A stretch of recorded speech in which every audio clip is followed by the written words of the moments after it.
More than a year ago, there was a project that occurred at Premier League club Leeds United. The project involved an American manager and eventually some US internationals as well. At first, it looked promising, and then it went downhill very quickly. Now, I didn't necessarily follow the whole thing because, quite honestly, I just don't care enough about Leeds United. But I've always wanted to go back and see what exactly I missed.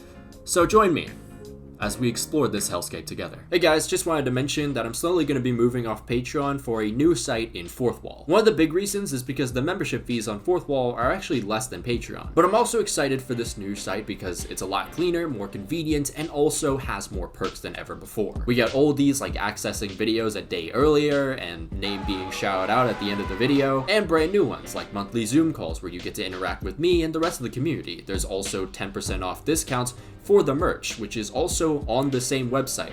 All that convenience, very nice. And this one's my new favorite addition, which is the fact that we'll be having videos where the highlights look a lot clearer. And on the supporter page right now is actually a new version of the recent PSG video. And over the next few days, I'll be adding more of those types of videos as well. Also, just for $1, I wish I could have done this for free, but it wasn't possible. You can see the full Eurovision stream VOD that I could not post quite literally anywhere because of copyright. To learn more about the tiers and perks that come with them, just click the link in the description or in the annotations. The whole goal here is to basically make enough money to where I can focus most of my efforts on videos like this one you're about to watch and produce more of them as well. Any and all contributions are appreciated. Love you all. Leeds United had just come off an incredible first season back in the Premier League after a 16-year absence. The manager at the time, Marcelo Bielsa, led a team of mostly championship-level players to a 9th place finish with an exciting brand of football any opposing fan would envy. As a result, this led many fans and even neutrals believing a charge for Europe was on the agenda for the 2021-22 season. However, those who were dreaming up in the clouds quickly fell back down to earth after Leeds endured a 5-1 beating at the hands of Man United. It never got any better as Leeds continued to bleed goals on a weekly basis, while an injury crisis had the whole season spiraling downward, with the manager practically looking to local middle schools and Greggs to fill out the squad. Finally, after conceding 14 goals in 3 games within a single week, the board pulled the plug on Marcelo Bielsa in late February 2022. And Leeds supporters were pissed. What you have to understand about the relationship between Marcelo Bielsa and Leeds United fans is that it's up there with the likes of Swifties and male Che-Wan stans. You think I'm joking, but some fans literally refer to this man as God. And to an extent, it's pretty understandable. Bielsa since 2018 had practically put this team on its back. In supporters' eyes, he was Leeds United. With his abrupt departure, fans felt lost and also betrayed by this move. They blamed the board for not supporting Bielsa enough while he was week in, week out doing all he could with the team, averaging more hospital visits per game than the 2021 Washington football team. Others saw the situation differently though, and by others, I mean the English media. Instead of blaming the board, they said it was Bielsa's stubbornness that was responsible for the lack of additions to the squad, which just simply wasn't true. However, there was another point the media made that was a little more valid. It was the fact that despite all the players he was missing, Bielsa never adjusted his tactics and continued to play his typical kamikaze style of football. But if we're gonna mention that, we also have to take into consideration match congestion, which was the root cause of all of this to begin with. Either way, after the sacking of Marcelo Bielsa, the board announced Jesse Marsch as the new manager. 1 day later. Jesse had gone through the Red Bull coaching funnel and even managed at some other clubs. At RB Salzburg, Marsch won the double twice and even worked with a 19-year-old Erling Haaland. But personally, I think this was the best highlight of his time there. Es ist nicht ein f***ing Freundschaftsspiel. Ja? Es ist ein f***ing Champions League Spiel. Wir müssen körperlich auf dem Platz and get f***ing stuck in. Zu viel Respekt für die Gegner. Zu viel respect for the Gegner. His time at Leipzig, on the other hand, was one he wanted to forget, as it only lasted 17 games, and also it was a pretty stressful time for Jesse, as he had just learned his wife had breast cancer right before the beginning of the season. The fans were pretty split on Jesse, and that was mainly because a lot of them were still hung up on Marcelo Bielsa. But another thing you need to know about Jesse Marsch was he was American. And if you didn't know, there's a bit of a stigma when it comes to Americans in football. Let me tell you something, you f***ing American, get the f*** Obviously, the stigma has died down over the years, but it was still very much present, and Ted Lasso existing kinda reignited those stereotypes. But Jesse didn't let that get to him. In fact, in his unveiling, he addressed these stigmas incredibly well. I get it. Like, people hate hearing the word soccer. They hate hearing, I mean, I've used the word football since I was a professional football player. I think more and more in the States, we're adapting to what the game here is in England and our connection with what this league is and what the culture of the sport is in this country. I can understand that they don't think that we have the experiences that can be created here in Europe. Frankly, they're right. right? I mean, it was the reason I came to Europe. It was the reason I learned German. It was the reason I tried to adapt to new cultures. This is the 5th country I've coached football in. It takes me out of my comfort zone every time. It challenges me to grow and develop and learn new things. I'm very open to that. I'm very cognizant of the fact that I'm not perfect and I don't want to be. And all I can say is the only way I know how to do things is to go all in, to give everything I have, to believe in who I am, to believe in the people that I work with, and to try to maximize what we are every day. And I find if you can do that effectively, that you can be incredibly surprised with the human spirit and what you can achieve.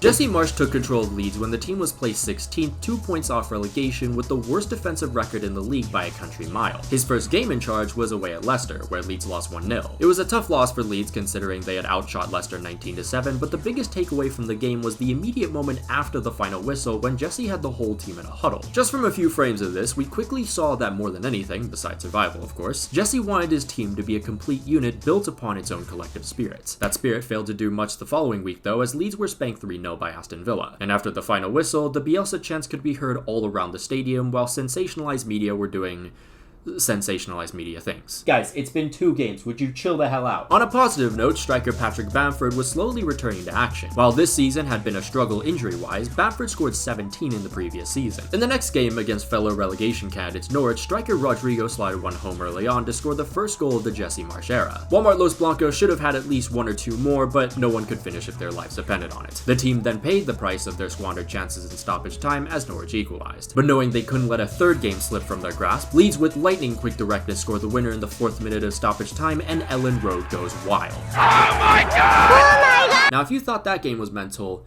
Wolves vs Leeds was pure insanity. It started with Wolves scoring 2 goals in the first half through Celta legend Johnny and then Francisco Trincao. Then the second half, Leeds respond with 2 goals of their own just 3 minutes apart from each other. Finally, thanks to Luke Ayling, once more Walmart Los Blancos scored the winner in stoppage time. And I tried to do the Robbie Keane, but then I couldn't land the cartwheel, which is a bit disappointing, but I did not, I'll have to work on that. After the emphatic victory, Jesse was featured on a post-match interview on Sky Sports where he openly talked about the game, the tactics, and his overall thought process. In contrast to the typical dull and vague responses managers usually give, this was a huge breath of fresh air. Obviously, some circumstances with the red card help us, but you know, I think that, again, we had a good start to the half and we were aggressive and I think that we pushed the game in that sense. I do believe we need to find ways to be better with the ball and control the game with the ball a little bit more, and then certainly to be a little bit cleaner in some defensive moments. Is that the turning point in terms of Leeds from a point of thinking that you're in a relegation battle and you can now think about pulling away? I've tried to say from day one that it doesn't help to have stress about the table and think about the other matches. We have to focus on ourselves.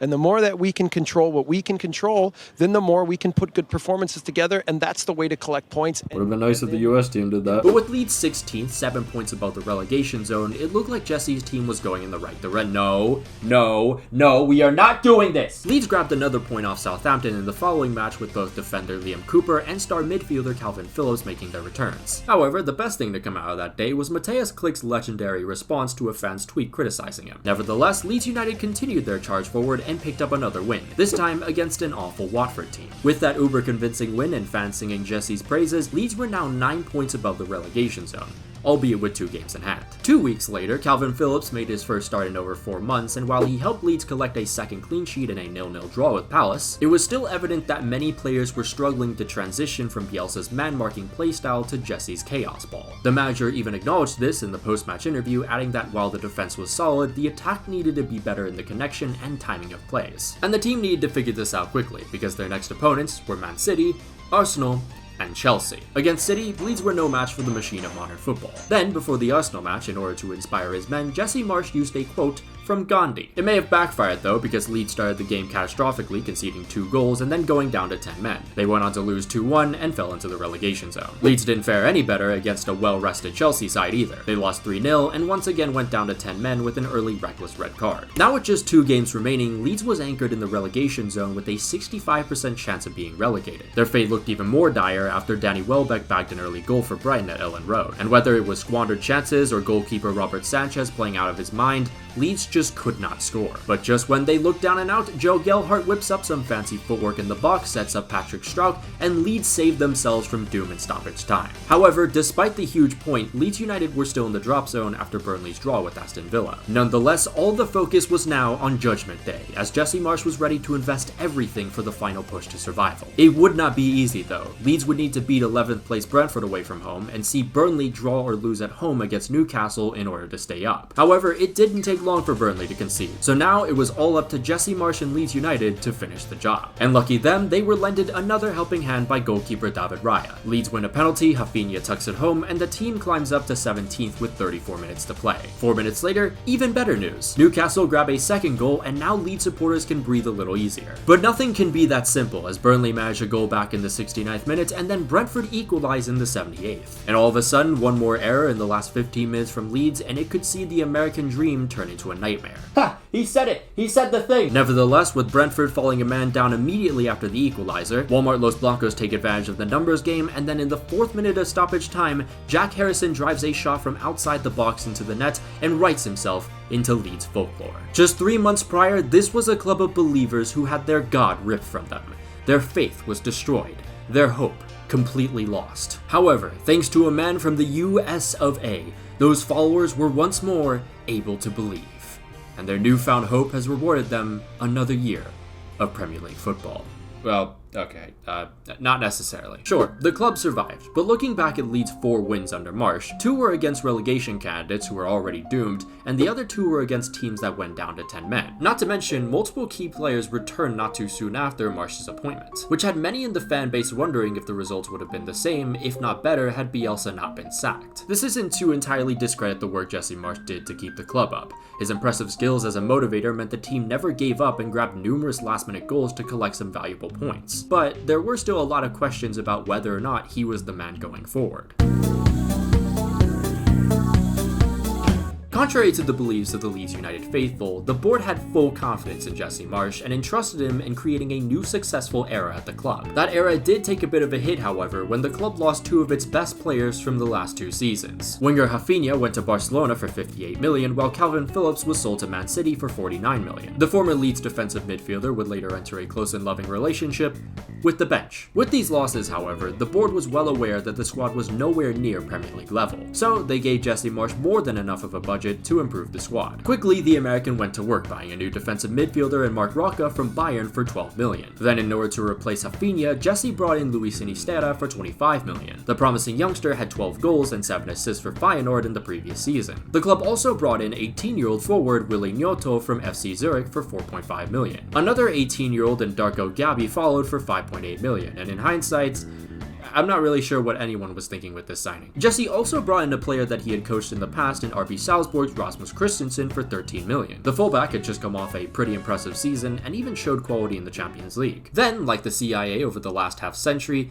Jesse Marsch decided to spread the word of freedom further. 23-year-old American Tyler Adams had proven to be a promising player for RB Leipzig, and it was only a matter of time until he'd make a move elsewhere for a bigger challenge. Marsch coached Adams in the past, so it only felt right for the manager to bring the young midfielder in for 12 million. One American wasn't enough for Jesse Marsch's American dream, however. He was seeking to colonize the colonizer and make Leeds the 51st state of the US by the end of the window. That's right, Puerto Rico, you're being f***ed over again. So in came another player hailing from the states that Jesse also had coaching history with, in 21-year-old attacking midfielder Brendan Aronson for... Sorry, what? 32 million euros. Nevertheless, with a bunch of new quality signings made, the United States of Leeds would begin their conquest of England. Hey, but just a suggestion. Maybe the team could use another defender, considering what happened last season. Shut the f*** up, it's time for freedom!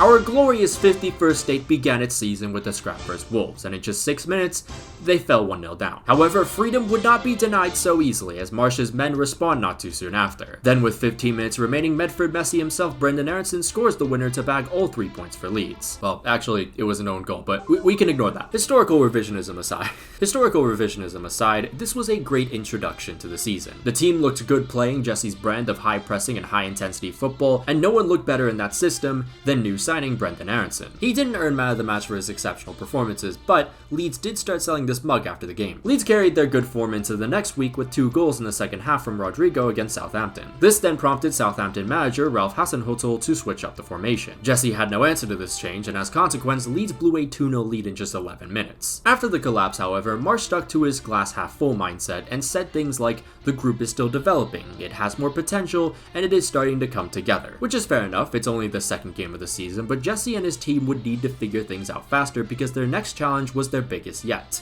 Chelsea. Around this time, the Blues were also experiencing the spread of American influence. Cha-ching. But what you mustn't forget is that in order to be a true American patriot like Todd Boehly, you must have a full-blown superiority complex. And with every superiority complex, it's built upon false perceptions. In this case, Chelsea's goalkeeper and backline. From there, Leeds dominated. Rodrigo grabbed his 4th goal of the season not too soon after, and then Jack Harrison completed the best performance of the Jesse Marsch era up to this point. The game ended 3-0 to Leeds United, with both Americans having great performances. Perhaps Jesse was the real deal. And perhaps Leeds was already more of a state to the US than North Dakota. Okay, perhaps we may have jumped the gun on this one. Brighton's manager, Graham Potter, realized he could simply just bypass Marsch's press in the midfield and isolate Leeds defenders to create panic. As a result, Leeds was pretty much nullified by Brighton, and they were never able to play at their optimal tempo. However, Walmart Los Blancos had an opportunity to bounce back the following week, but a mistake in the back led to the exact opposite. To make things worse, Rodrigo, who was in excellent form, was forced off due to an injury 10 minutes later. Nonetheless, in the second half, Luis Sinisterra tucks one home from outside the box and saves the 51st state a valuable point. Leeds then traveled to Brentford, placed 7th in the table, but not for long. They started even worse than the previous match and conceded 2 Ivan Toney goals. Luis Sinisterra again used some magic to bring the team back in the game before halftime, only for the Leeds backline to produce clownery beyond this world. And I guess the officials wanted to join in and f*** over Leeds too. And apparently Patrick Bamford as well. At last though, something went Leeds' way as Mark Rocca cuts the deficit, only for the backline to produce another disaster class. This one though was more so on Jesse Marsch's tactics being exposed again. This goal, however, yeah, I don't know what the hell they were doing. After getting his ass spread on a platter, Jesse Marsch talked about how the team, quote, gave away too many easy goals, but it honestly goes deeper than that. We already talked about how easy it is to bypass the press and cause the backline to panic, and Brentford did that numerous times. On top of that, Jesse Marsch's system was extremely narrow in its width. It's what helps Leeds win the ball back as quickly as possible. This is basically gegenpressing 101, the core play style taught within Red Bull academies. And while it can be successful, better teams have time and time again exposed this playstyle, because a key component in gegenpressing is overloading one side of the pitch, and if the opponent can escape that, the system collapses in on itself. Take a look at this highlight from the Brighton match. After the Seagulls bypass the press, you'll eventually see Leeds defenders scrambling to overload one side of the pitch, which completely leaves a wide open Pascal Gross and Brighton score. Another problem with the narrow shape is that it can also hurt Leeds when someone loses the ball out wide while attacking, because there's no one close enough to quickly recover the ball, and that can cause a mess on transition. But despite all this, Marsch was still optimistic and said the team needed to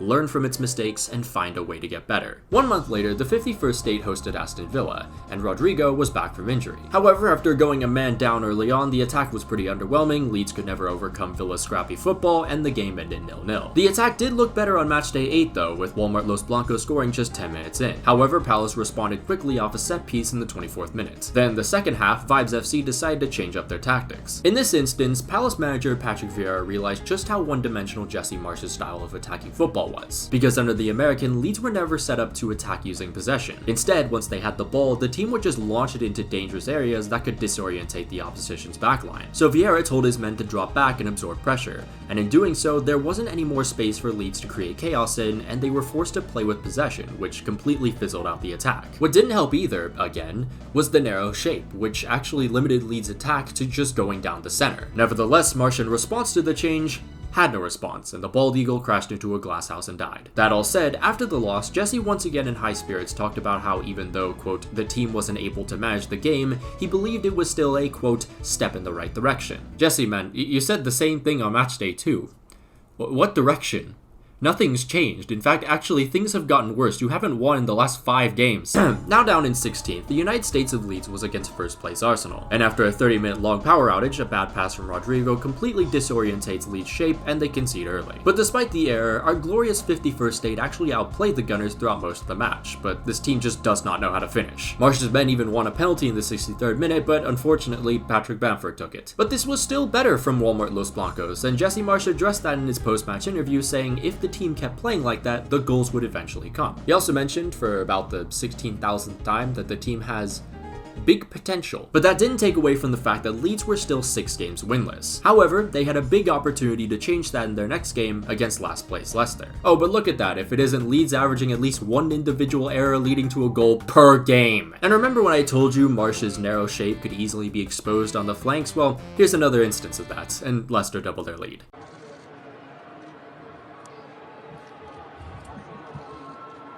My dad. This was easily the most embarrassing performance of the Jesse Marsch era, and with the team now going without a win in 7 games, the supporters were becoming quite irate. However, when the manager was asked about his job being in jeopardy, Jesse said in a press conference, quote, "One of the things I saw even before I came is the way the board supported Marcelo. All the way, for many years, everyone internally. I can only say I have felt that same support from everyone." Which is a bit ironic considering the board pretty much ditched Bielsa, but anyways. Marsch also added, "We are together. We are unified.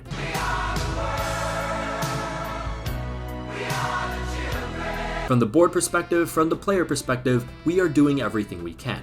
The league is tough. We are not getting enough out of it right now, and we need to figure out solutions."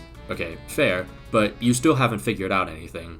Also, you just lost to bottom place Leicester missing their best player. Sitting 16th, Leeds' next match was against 9th place Fulham at Ellen Road, and the team was off to a great start, scoring in the first 20 minutes. It was their first goal in over 350 minutes, exactly what Marsch needed. However, 6 minutes later, no one picks up Alexander Mitrovic of all people on a corner, and it's 1-1. More awful individual errors almost lead to Fulham getting a second just minutes later. However, goalkeeper Ilan Meslier makes a huge stop. The game then sees both teams take jabs at each other until the 73rd minute when Leeds leave another man completely wide open and pay the price. And it's like I'm going insane, because 10 minutes later they make the same exact mistake again. Marsch's men managed to get one back later into stoppage time, but it wasn't enough. And with the winless streak up to 8 games now, the Leeds faithful were far from pleased, as chants calling for the heads of Jesse and the board rang around Ellen Road. And in his interview, where he looked like he had aged 20 years in the last 3 weeks, Jesse Marsch somehow managed to stay optimistic, but you could just tell this shit was killing him. Yeah, I understand their frustration. We're all in that boat. I'm responsible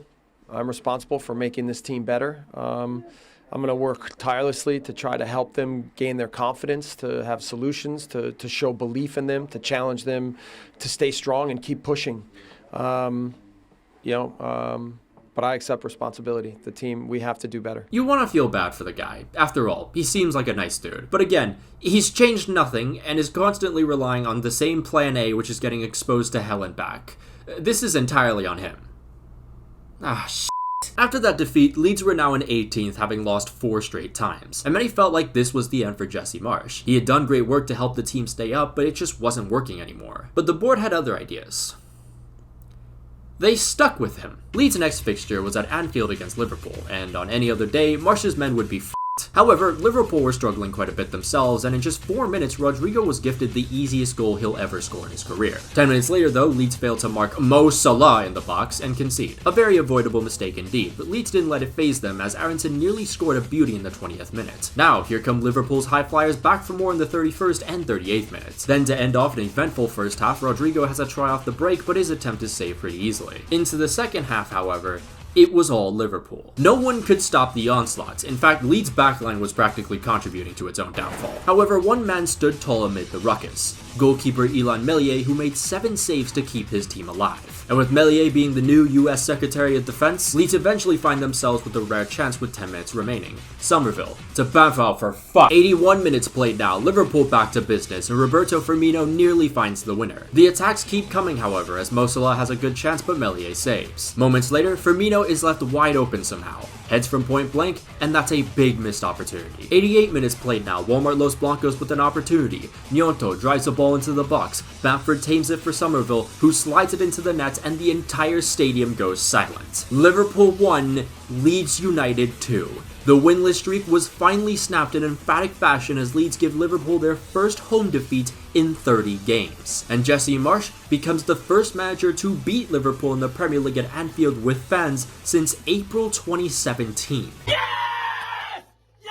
Of course, because of that unbelievable feat, Jesse Marsch was still in charge. However, after the first 45 minutes of Leeds' match versus Bournemouth, Marsch found his team 3-1 down with the fans booing them off the pitch. But then, a miracle happened. Jesse actually adjusted something. It may not have been the tactics, but he did sub in a few youngsters. And immediately, the kids went to work as substitute Sam Greenwood scored a beauty in the 60th minute. 8 minutes later, Liam Cooper equalizes off a corner. And then, in the 83rd minute, another sub Willie Gnonto plays in Somerville, and the 21-year-old grabs another emphatic winner for Jesse Marsch. In just 2 weeks, the United States of Leeds had jumped from the relegation zone all the way back up to 12th. Jesse Marsch's job seemed to be back under control, the American dream had proven its tenacity, and no one was happier about all of this than sporting director Victor Orta after the game.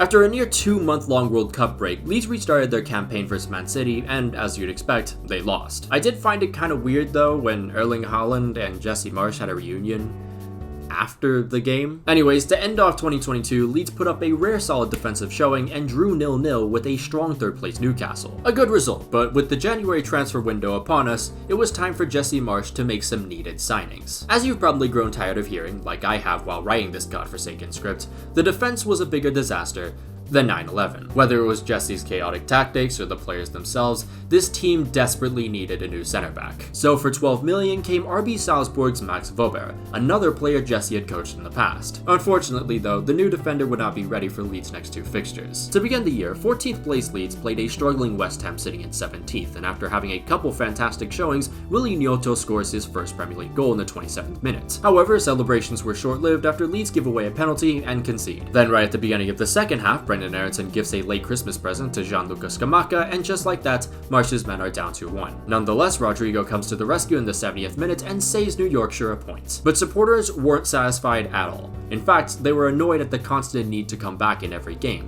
especially against a team that hadn't won since October of last year. As a result, once again the calls for everything to be sacked got louder, and Jesse Marsch really didn't help his case after letting go of Mateusz Klich, a player many fans saw as Leeds through and through. In the following week, the 51st state encountered another team wrapping claret and blue, and Leeds were defeated comfortably 2-1. But despite the loss, Jesse Marsch in a post-match interview considered this to be a, quote, complete performance.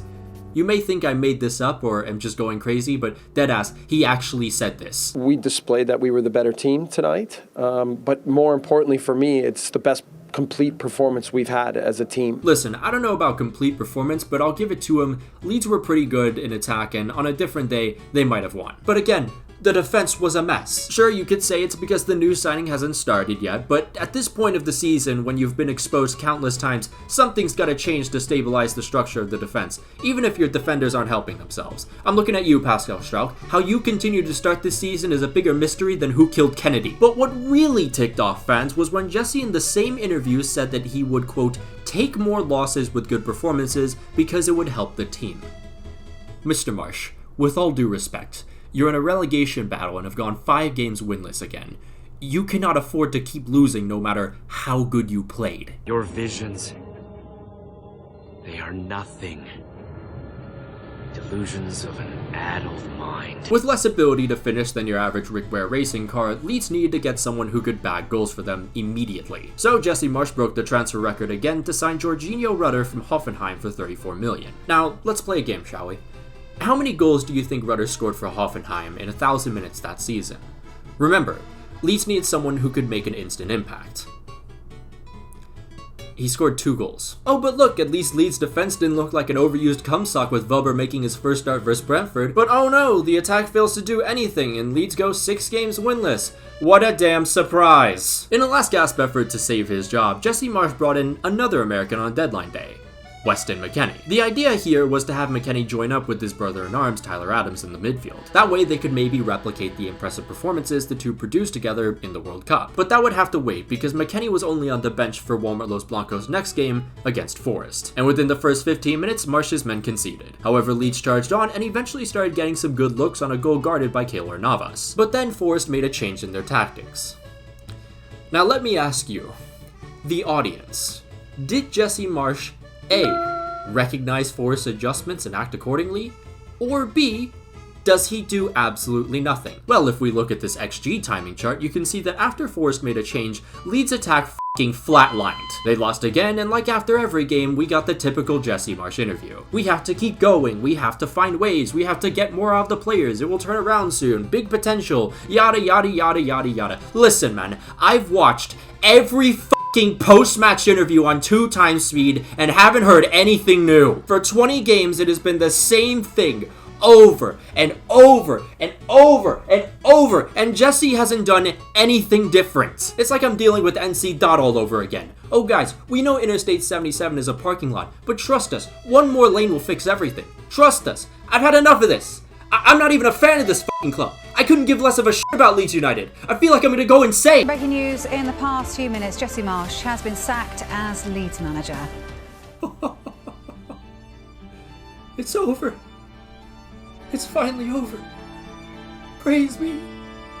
Praise me. And so I've been edging. To sum up the Jesse Marsch reign, stubbornness was his downfall, because when his attack was nullified because teams figured out they could just drop back, Jesse never changed a thing. He didn't even bother to widen the shape just a little bit to help provide his players other avenues to attack through, and when his defense kept bleeding goals because of an outdated defensive pressing scheme, Jesse never made any adjustments. It's incredibly ironic when you remember after a lot of these games, Jesse would always talk about how he and the team needed to figure out solutions to this or that. People like to say he was a motivational speaker more than a tactician, but I honestly liken him to a politician. Also, looking back in retrospect, it didn't really seem like the players were behind Marsch as much as he made it out to be. Because usually when a player is sad to see their manager go, they'll say something on social media, and not one player did that when Jesse left. However, some will point out the times that Jesse Marsch did get the better of some really good teams, but in hindsight, those looked like flukes. Liverpool were having an off-season and had lost to Forest a match before their game versus Leeds. And Chelsea, I mean, look at how the rest of the season went for them. Besides, that was never the problem. The real issue was that Jesse Marsch couldn't beat the teams around him.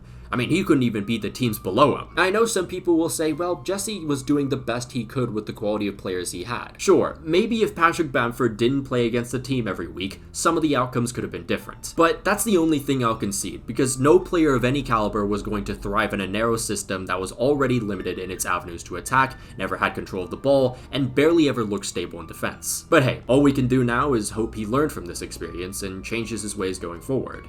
Oh, and also, let's hope his next job isn't as stressful. Right, so quick update. Jesse actually just became the new head coach for the Canadian national team. And the crazy thing about this is that the Canadian Federation is so broke that they're actually partially paying for his signing through donations. Most of these donations, by the way, are coming from the owners of each of the 3 Canadian clubs in the MLS. So, because of this, Jesse Marsch's official job title is MLS Canada men's national team head coach. However, to say that Jesse Marsch was the sole reason why Leeds fell is pretty disingenuous, and I'll explain why.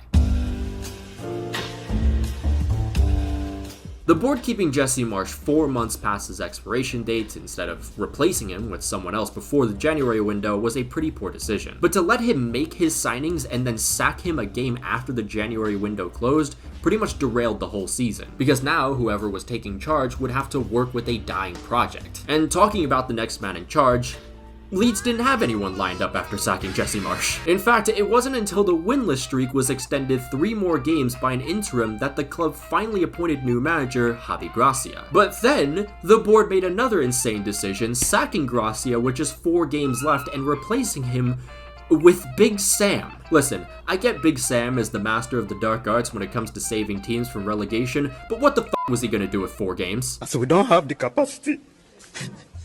Just 2 seasons prior, fans were dared to dream of European ambitions. However, at the end of the 2022-23 Premier League season, they left Ellen Road. heartbroken, as Leeds United finished 19th and relegated. Say what you will of Jesse Marsch, but the real culprit in Leeds United's downward spiral was the board's constant ineptitude that dates back to the beginning of the 2021-22 season. From never fully backing Mr. Leeds himself, to not sacking Jesse Marsch until the worst possible time, to hiring Big F***ing Sam.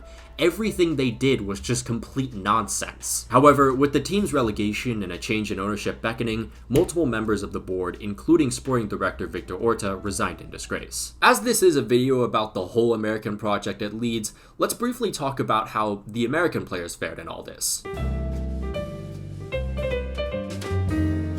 Brenden Aaronson was Jesse Marsch's first signing for the club, and because of Jesse and the board's insane decision to bring the attacking midfielder in for $32 million, there were way more expectations put upon Aaronson than there ever should have been. Despite this, however, the first few months for Aaronson were quite exciting, with fans even singing a rendition of American Boy.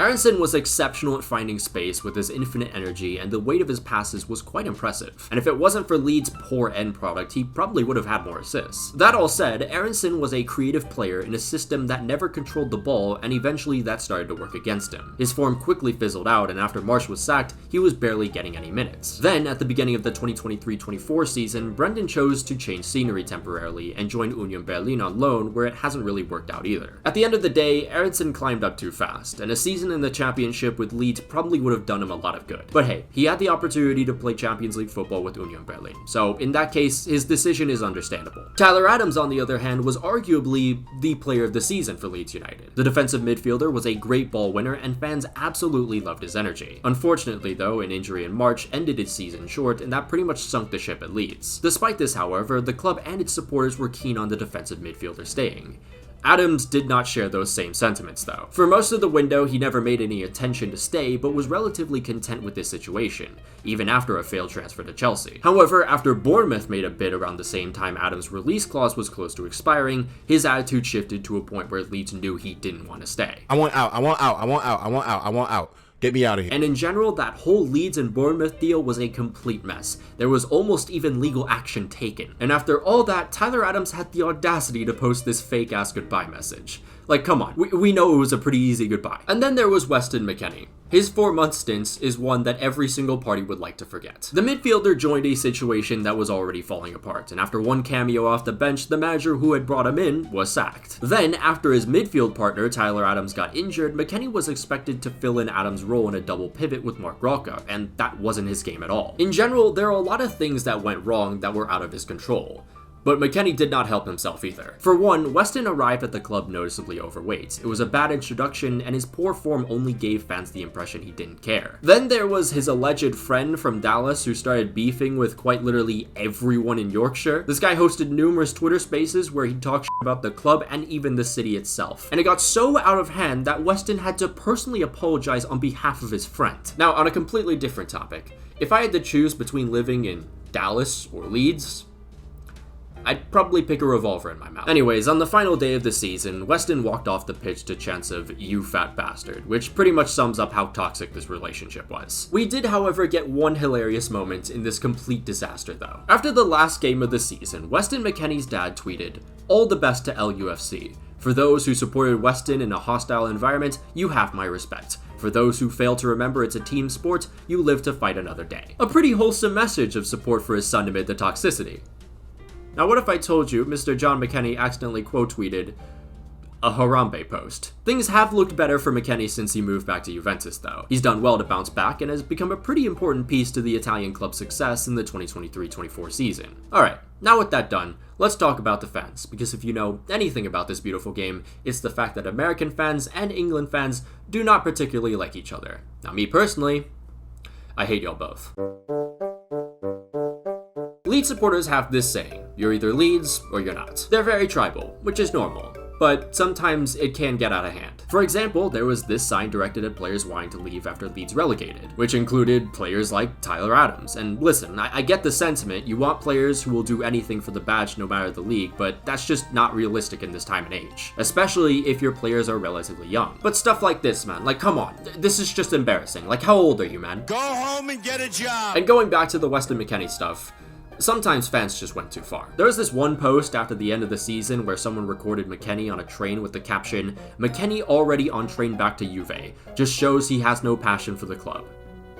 My guy, it's the end of the season, what the f are you talking about? But not everyone was like that to McKennie. This tweet here is a heartwarming example that the delusional and deranged idiots on social media don't reflect either fan base. Because for the most part, it was just typical tension you'd expect between the two clashing fan bases with very different and distinct cultures. Some American fans weren't happy when Leeds fans would say the name of a player that sucked, i.e. Bamford, but when it was any of the American players, it was always, quote, "the Americans suck." Just pretty petty stuff like that. And Leeds supporters weren't particularly happy with US fans who said Jesse Marsch was hated because he was American, when in actuality, Leeds supporters just hated losing. They also didn't appreciate the US fans on social media overrating the American players, and sometimes it would just be simple misunderstandings of each other's football cultures. For example, Leeds fans who stuck by their tribal motto didn't appreciate the American fans fleeing the ship after the club's US project failed, because they're just not familiar with how a lot of US fans don't have teams because of how the MLS is set up. Again, it was just mostly annoying little things here or there, because at the end of the day, most US fans just wanted to see players and coaches that represent them do well, and most Leeds fans just wanted their team to win. That's really all it comes down to. Needless to say though, this was a mess from the very beginning, and it probably made the perception of Americans in Europe worse. But it's all in the past now, and it seems like every party is doing better that way. We already talked about the US players, they still have a great future ahead of them, for the most part, if Tyler Adams, starts playing again. And then there's Leeds, who has a good chance of promoting back to the Prem this season. This statement might age poorly. And for as much Jorginho rudder slander there was in this video, he's been phenomenal in the championship. But that isn't to say the American influence at Leeds is necessarily over. In fact, the new club's owners are from the US. So let's just hope the next American dream, whether at Leeds or elsewhere, doesn't turn into another nightmare.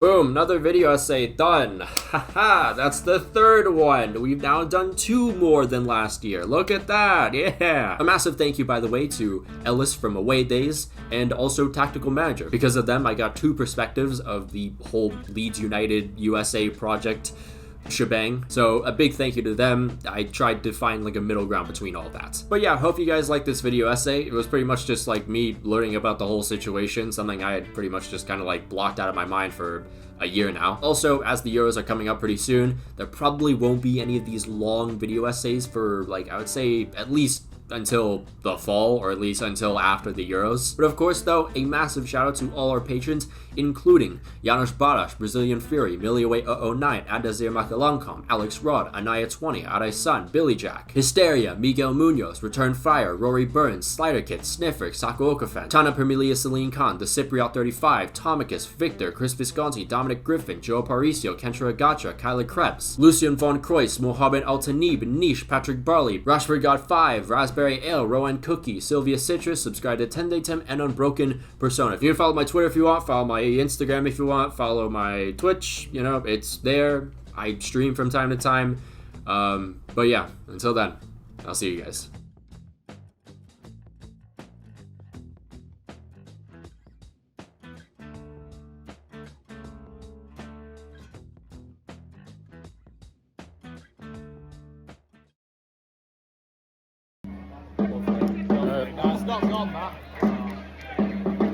Ready for this? Yeah, I'm ready. England are not winning the Euros this year. You hear it here. We just are. Yeah, We just are. We are winning the Euros. We are.